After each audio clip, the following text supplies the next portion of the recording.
So one of the talks that I wanted to give today, I think of it as being our own gatekeeper. That it's the Eightfold Path and the first two steps on the path in some people's approach. Other people's put these two steps at the end of the path. And you'll probably understand why, because they're much more of a wisdom, understanding, and conversation.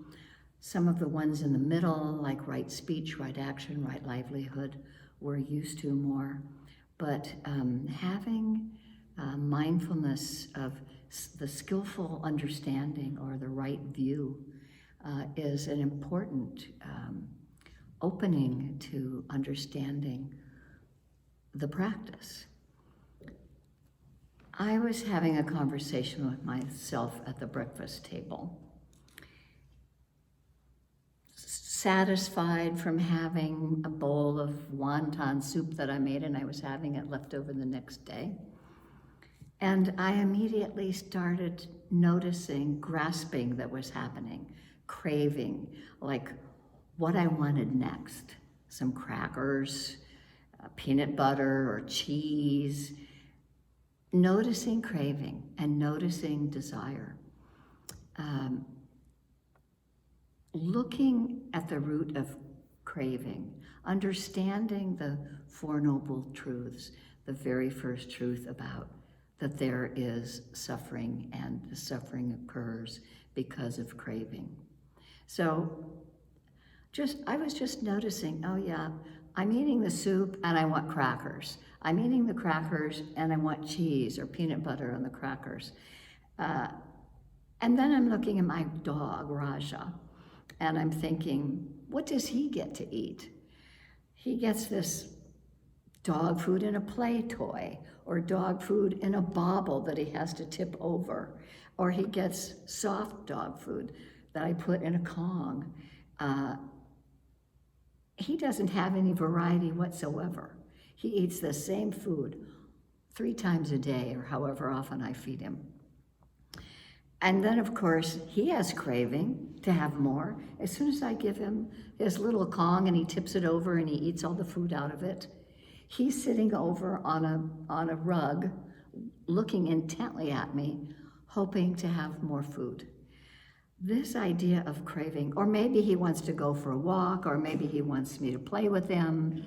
You know, the beginning of looking at right view and understanding the first of the paths really, it's so evident how we find ourselves suffering because of how much more we want, or how much of what we have maybe we don't want. I'm remembering a recent talk that Ajahn Amaro gave at the Amaravati. It was a few weeks back. I look at the YouTube channel, and Ajahn Amaro was one of the first monks that was the guiding monk for the Spirit Rock Community Dharma Leader program that I did a lot of years ago. And he has a great sense of humor. And now he's the head of Amaravati. And he was talking about the way that he approached renunciation when he was a monk. When he joined, he was 21 years old. And he was eager to get on with this monk business. There's a certain word in Pali around how a monk can approach their alms rounds and food intake. They have lots of rules around how they approach the alms rounds, how they can intake their food, and they can train themselves deeper by making different choices. Well, you can choose to only eat at one time a day out of only the one bowl that you're given, and not again anymore. And the fact that he was 21 and he was at the very end, oops, I better not gesticulate too broadly here. He was at the very end of the line, because the line of monks, when they go for their alms, goes by seniority. So he's at the end of the line. He's getting into this monk business. He's choosing to be not craving as much, like thinking about the other food he could get at the monastery. He's just going to eat what he gets that day out of that bowl. Well, he talks about craving.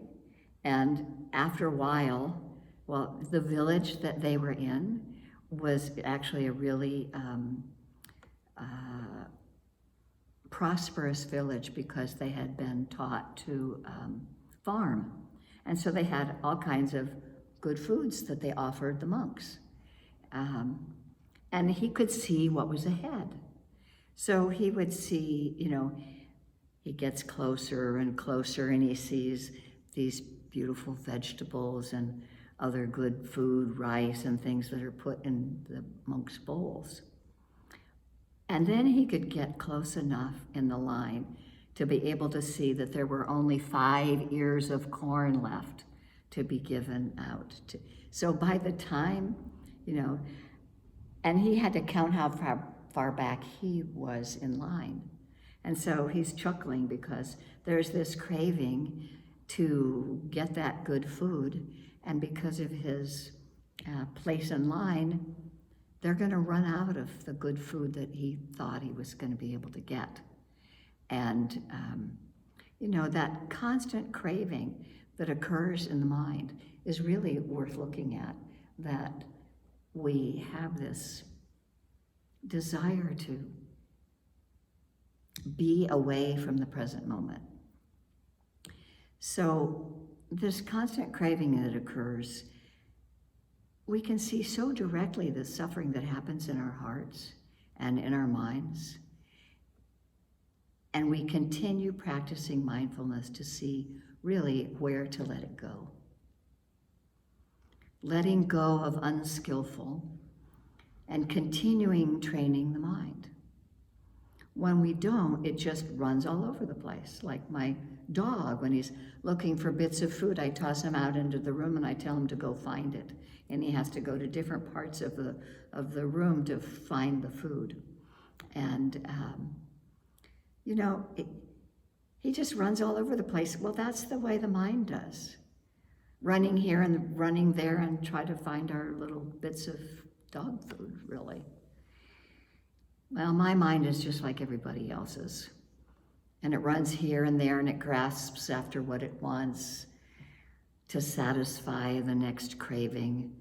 And this is why we train ourselves and embrace the discipline that's needed, understanding the Four Noble Truths and investigating the Eightfold Path, embracing ourselves and others with kindness and compassion while we do this. The 8 factors of the Noble Eightfold Path, they aren't really steps to be followed in a sequence, one after the other, although they're taught that way. They can be more aptly described as components rather than as steps, that they're comparable to like intertwining strands of a single cable that requires the contributions of all the strands to give it maximum strength. And with a certain degree of progress, all 8 factors can be present simultaneously, really. And they each support the other. But until that point is reached, some sequence in the unfolding of the path is inevitable. It helps to sort of know what the steps are. And consider from a standpoint of practical training, the 8 path factors divide themselves into 3 stages of training. There's wisdom, which is right view, right understanding, and right intention or right thinking. Then the next segment, which is the ones we are a little more familiar with, it's moral discipline. It's about right speech. It's about right action. It's about right livelihood. And then there's another 3 that are around concentration. Right effort, right mindfulness, and right concentration. So skillful view or understanding, the word right it means more like appropriate. It's right view is the wisdom to look at existence from the perspective of the Four Noble Truths. It involves understanding that suffering or unsatisfactoriness or dissatisfaction is a universal characteristic of human existence. I mean, we know that just by checking in this morning. There's this universal characteristic of unsatisfactoriness, of challenges, of suffering. If we live in this samsara, in this world, this human realm, we suffer. And so right view involves seeing that there are causes to the suffering. So let's consider the first discourse by the Buddha after his awakening. He was giving this talk to his 5 previous friends who would abandon him because he no longer took the same path that they did. And he was telling them to avoid the 2 extremes that he had learned about that were common practices in those days. One of them was of indulgence in sensual pleasure, and the other one was self-affliction and pain. And both of these paths he followed to the teacher's satisfaction. They wanted him to stay with them, but he did not find complete freedom in either one. And so he said, avoiding both of these extremes, the middle way, realized by the Tathagata, that's what an enlightened person is called, so he called himself Tathagata. Producing vision, producing knowledge, leads to stilling, to direct knowledge, to self-awakening, and to complete freedom. Avoiding the extremes, the middle way, realized by the Tathagata, produces vision, knowledge, leading to stilling, to direct knowledge, to self-awakening, and to complete freedom. And then he shared the 4 truths that he discovered for himself, which we are encouraged to do. Discover for yourself. Come see for yourself. And what is the middle way realized by the Tathagata? That producing vision and knowledge leads to stilling, to direct knowledge, to self-awakening, to unbinding. Precisely this noble 8-fold path. Right view, right resolve, right speech, right action, right livelihood, right effort, right mindfulness, and right concentration. It's also, the word has been used as skillful. And this is the middle way realized by the Tathagata, that producing vision, producing knowledge, leads to stilling, to direct knowledge, to self-awakening, to unbinding. In several discourses, the Buddha elaborates on right view, making an interesting distinction between what we might call worldly or mundane right view. And that's the understanding that leads to worldly ease and happiness, which is very helpful. And there's the supramundane of right view, and those understandings live to freedom, lead to freedom, to liberation. Right view or understanding is the understanding of things the way they are. And it's the 4 Noble Truths that explain the things as they really are. According to Buddhism, there are 2 sorts of understanding. So what we generally call understanding, what we think of understanding, is knowledge. It's like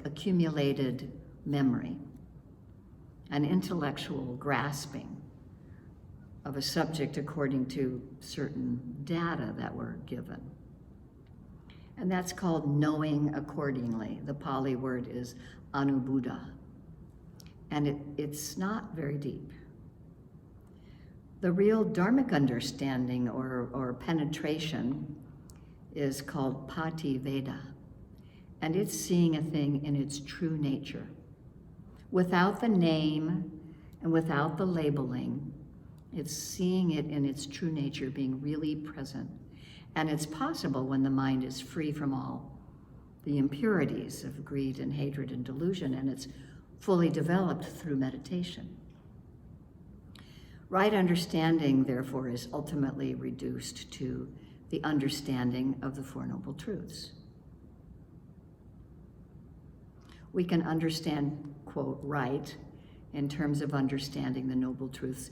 It's a view that helps us realize them for ourselves. The understanding is the highest wisdom, which sees ultimate reality of liberation, freedom from suffering. For the Buddha's path, this orienting perspective called right view is the practice of keeping an eye on our relationship to whatever we are experiencing. So classically, this is described as using the perspective of the Four Noble Truths. Rather than getting caught up in our opinions and abstract interpretations of what we're experiencing, in this approach, we can ask ourselves a series of questions. Do we feel any stress, discomfort, or suffering in how we are relating to what's happening or what is not happening? Just sitting here, you might notice, is there any stress or discomfort in what's happening or what's not happening? You know, your butt's on a flat chair, or your back is tired of holding you upright. We just notice. Or maybe there's pleasant happening because you have a chance to listen to the Dharma. Even if it's hard to understand to talk about wisdom, you are putting yourself in the dharmic flow of maybe this part isn't so much suffering. So what is our contribution to this suffering? What are we clinging to that contributes to suffering? Right view includes the encouraging aspect that clinging and its result of suffering can be brought to an end. And it also orients us to the practices of the entire Eightfold Path as the easiest and clearest path to liberation from suffering. Right view is not meant to be the only perspective from which we view our life. Other perspectives can be necessary for other purposes. But in order to walk the Buddha's path to freedom, right view, right understanding, is an essential ingredient. And it's the perspective needed to find the path and to stay on the path. Right view doesn't require believing in something that we can't know for ourselves. It doesn't rely on any supernatural mystical beliefs. And it doesn't require us to be ahead of where we are. Pursuing a path involves walking where we are on the path. We start where we are. We can't walk on what lies ahead until we reach it. I like this quote from Sayadaw U Tejaniya.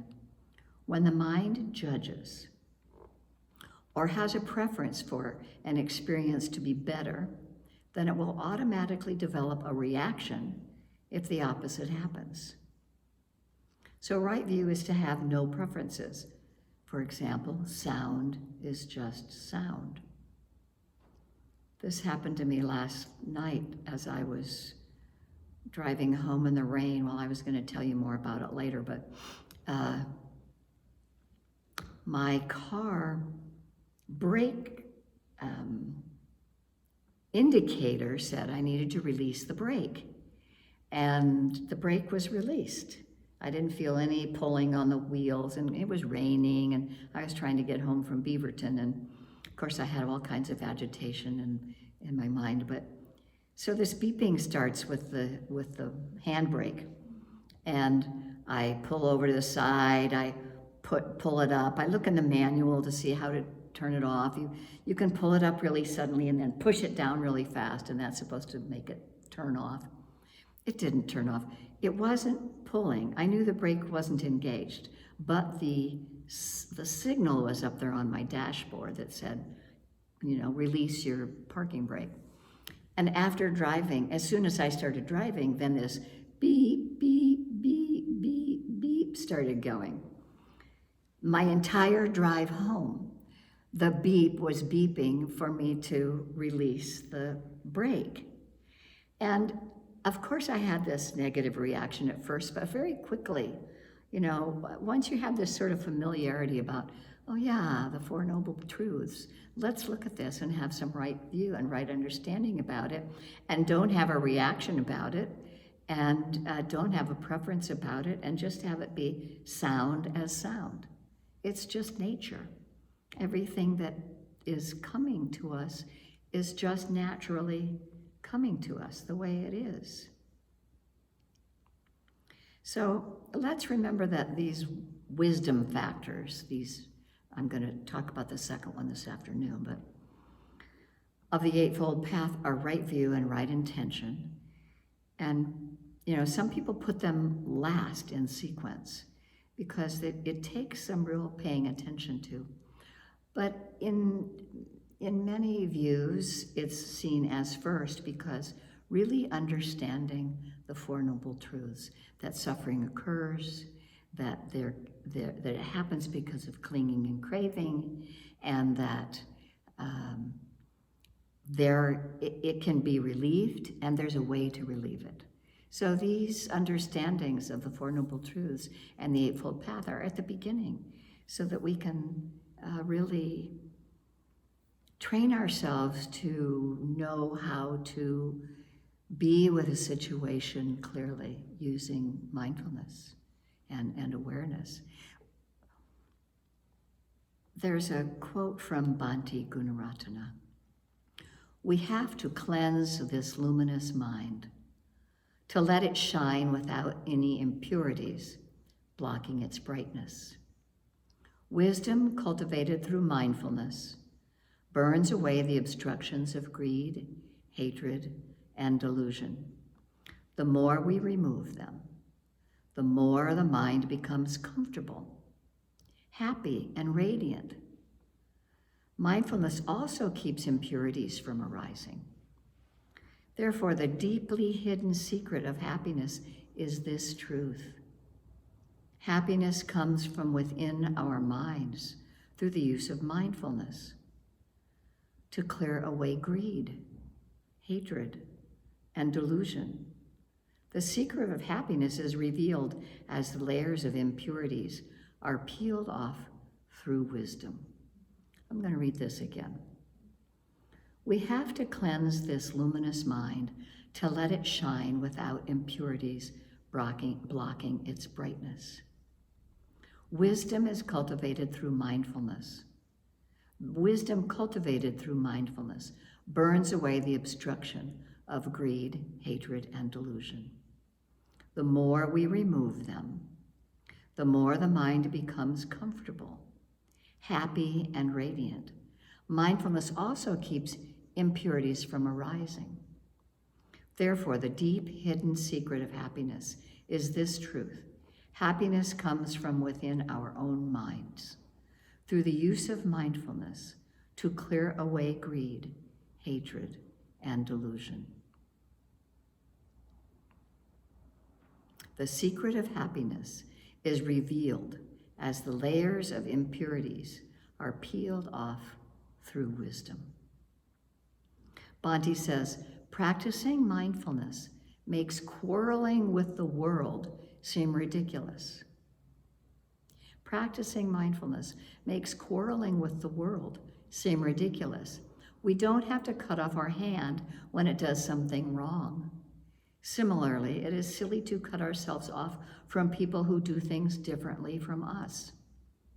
For all of us partake in the same ever-changing, ever-suffering nature. Quarreling with the world is like one arm fighting with the other, or the right eye battling the left. So what does all of this mean?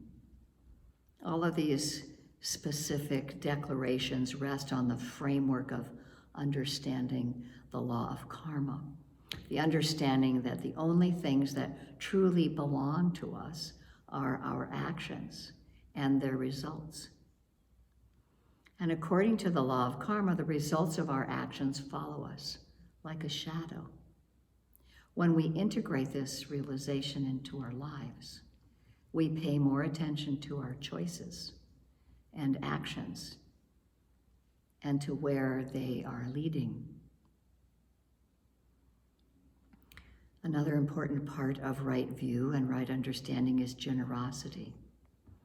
That in the Buddha's descriptions of the mundane view, held in the context of the law of karma, he elaborated a few particular areas of investigation and practice.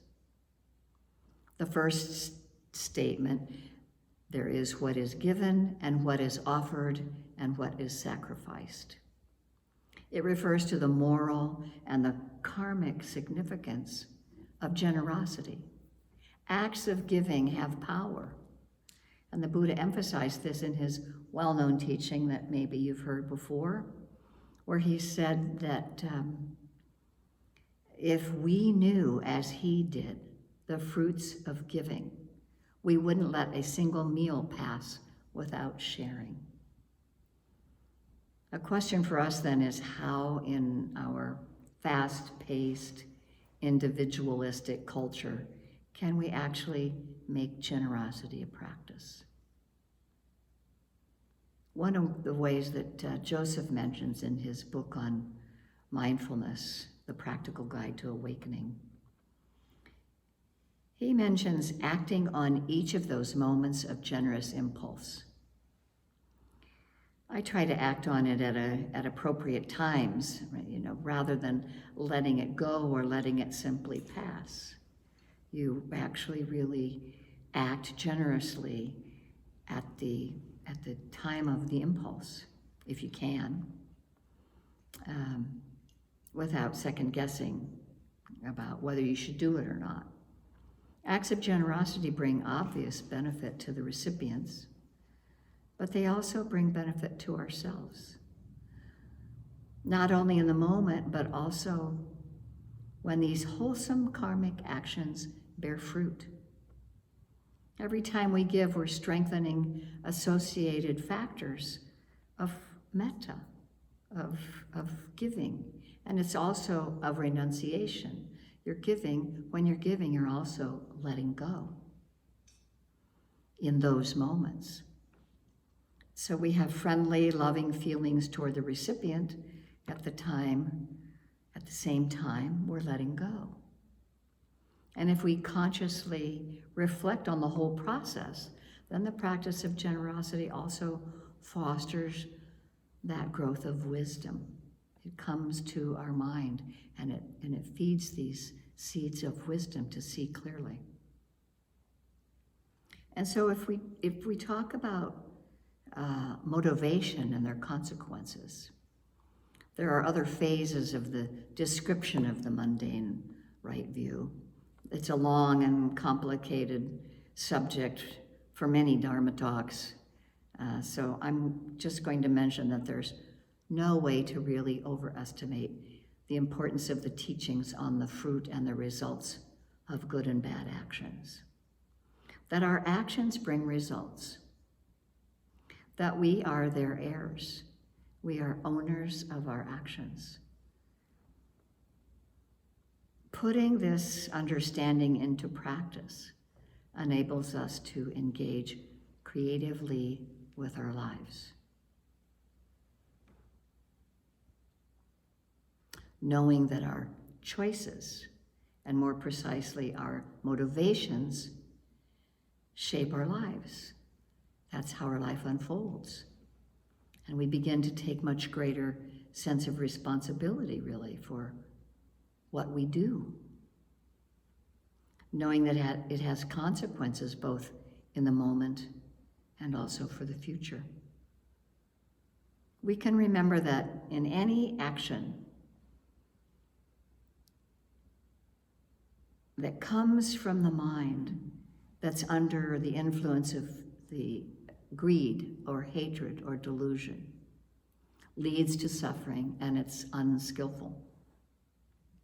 And the opposite is also true, that any action that comes from the mind that is not under the influx of grasping and non-harming and confusion, ill will and confusion, it brings happiness and it's skillful.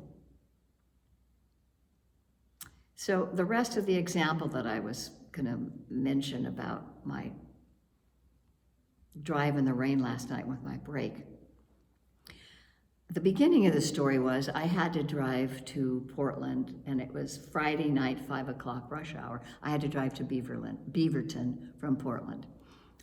It was raining, it had gotten dark, all of those lights on the highway, cars rushing on and off of the entry ramps, and I had to go pick up my car at a certain time someplace, and there I was stuck in traffic.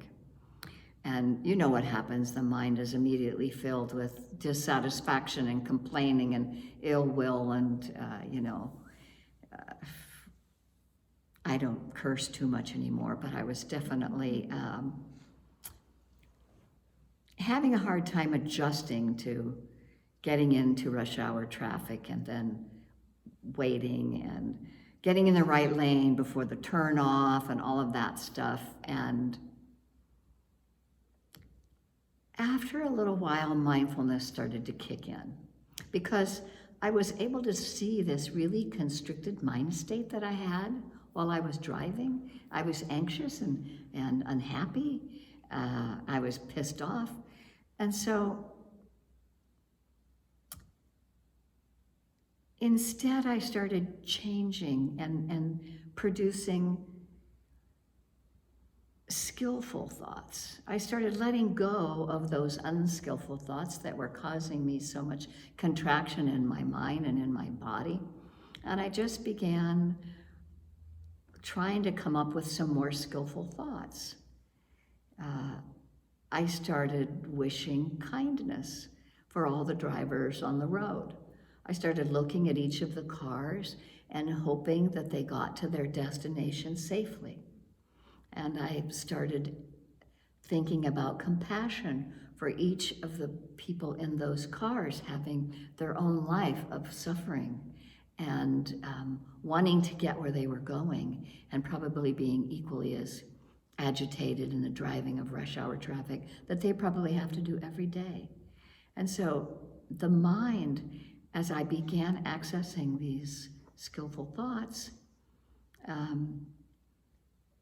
the mind began clearing up, and I felt like, okay, here it is again, understanding the Four Noble Truths, really understanding that there's suffering, that there's dukkha, and understanding that dukkha is clinging and craving. I was clinging to wanting it to be some other way. I was craving at wanting to get where I was going to go faster or on time. And understanding that that path has a way out, and having ability to access it through renunciation, through letting go of some thoughts and the generosity I was giving myself of feeling kindness in my heart for the other people and kindness for myself while suffering in driving. And so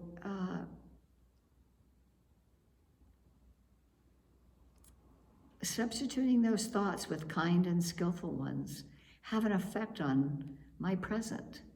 So here we come sort of back around to karma, to my present and my future way of being. And it leads to a momentary cessation, ending, of dissatisfaction, So there is a moment of freedom right there. And it helped me to recognize true happiness, letting go, the gift of giving and of letting go. So when we take responsibility for our intentional actions, we can change our behavior. The Buddha's teachings described an accessible path to liberation. There's an ancient Buddhist metaphor of a path. It draws on the idea of a cleared passageway that allows one to move through an otherwise impassable forest. Sometimes that path doesn't seem very clear. It's like there's all kinds of weeds and rubble, and the path does not seem very clear. But once we start letting go, once we start embracing generosity, once we start remembering the truth of suffering and craving and the letting go of it, and that there are these steps and that we are trying to activate right understanding, right view, the passageway can clear. And that metaphor of moving through this otherwise impassable forest, that's the path.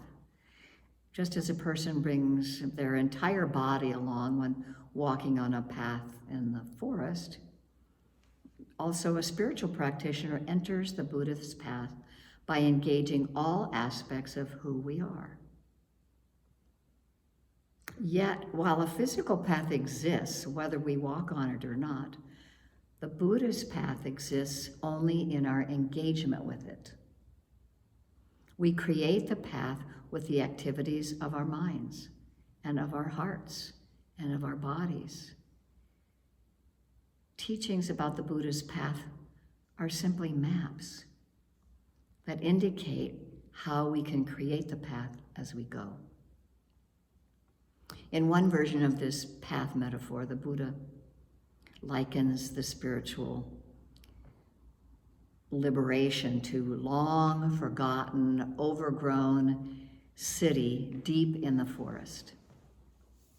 Just as it's possible to reclaim and then inhabit this city once the path to it is found, it's possible to live a liberated life when we discover and follow a path that will take us there.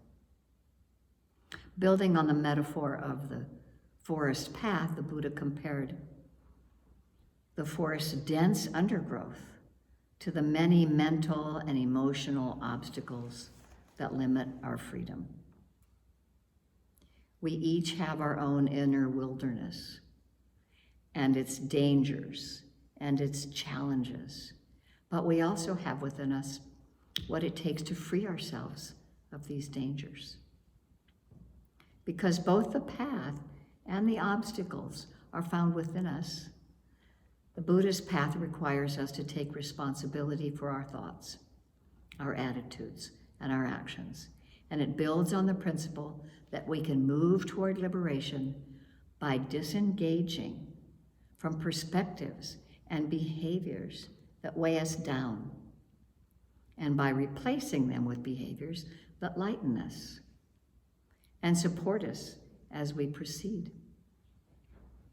There's a lot more in this conversation that includes the noble right view and leads onward to nibbana and to total freedom, the subtlety of wrong view, enhancing right view of non-self, and observing the changing nature of the aggregates. But for now, I think I've given you enough to contemplate. And if any of it seemed too complicated, don't worry about it. Just let it wash over you. You'll hear more of the same in different ways over the years of your practice. And keep what works for you. Let the rest go. And some of it will seep in and come out in skillful thoughts and actions later in another time. So I'm going to leave you with another experience that I had this summer. that inspired me to contemplate the Four Noble Truths. When my partner woke up from a dream in which he was crying. He was just unconsolable grief that he was having. And he was feeling detached and lost from all of his old friendships and connections. And for me, it was, how could I be with my emotions with kindness and with compassion, attending to the breath in my body and letting mindfulness be present, letting go of the negativity that I had at first toward just being present with him. I didn't want to have to go through this, these things that come up of trying to, it's hard enough living my own life, let alone trying to console someone else. But that's what we do with each other in our lifetimes, really. We're here to be kind and compassionate, both to ourselves and to others. So in having kindness for myself and letting go, really seeing the negativity that was going on, and then being very present with my breath in my body,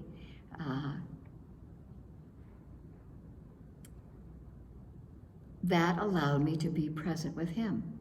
And I was calling on the wisdom of awareness and right view to hold all that arose around kindness and around compassion. And how do we hold the emotion of our crying inner child, of our own grieving inner adult? Can we be with it? Can we open to it? Can we surround it with compassion? Can we let the wisdom of investigation hold it in its fullness? Can we be with the complexities with bare attention, seeing, being with, knowing, and noting the transient nature of the experience?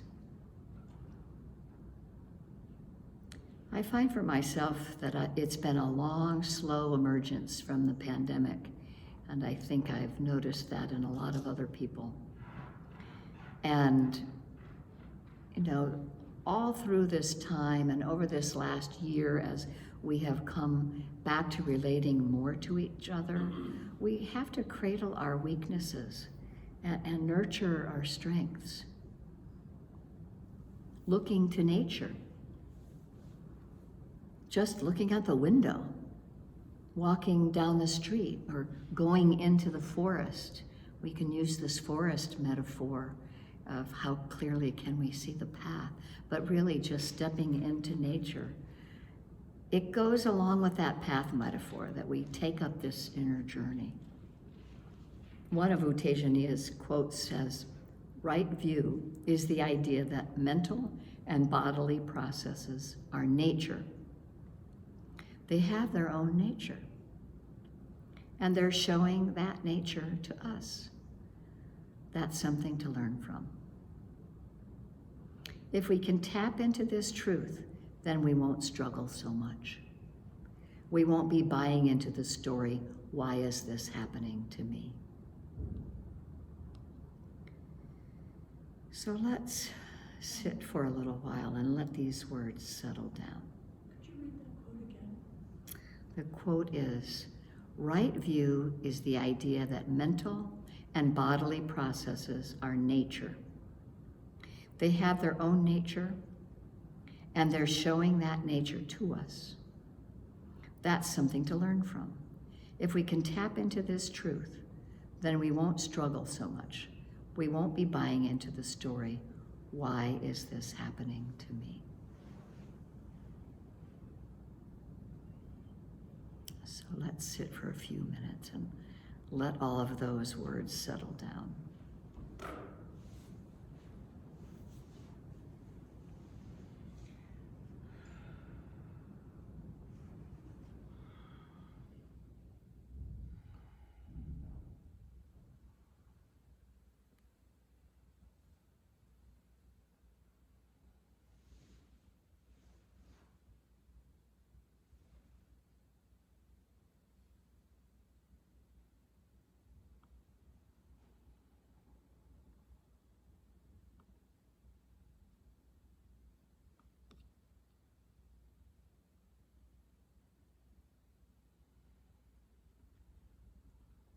And what is the middle way realized by the Tathagata?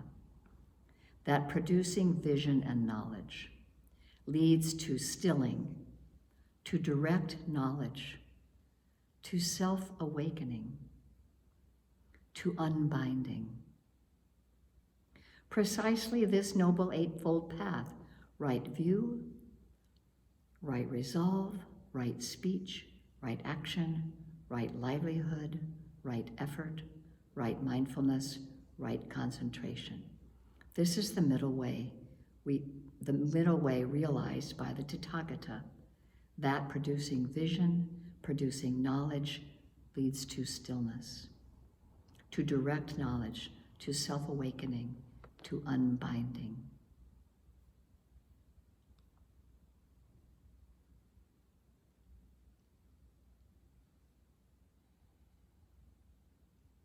So may we embark on this path with all the emotions that arise. May we remind ourselves that there's joy to be had in clearing the way on the path. Even vaguely knowing that there's a path and really realizing that we have some say over understanding the suffering and the dissatisfaction that arises without our control. These are the conditions, due to conditions that are arising and passing away. But we can see clearly when the suffering arises inside. And we can notice what it is that we're craving or where it is that we're clinging. And when we involve in letting go and in that understanding of generosity and the results of our actions, we try to go toward more skillful actions and let go of the unskillful actions.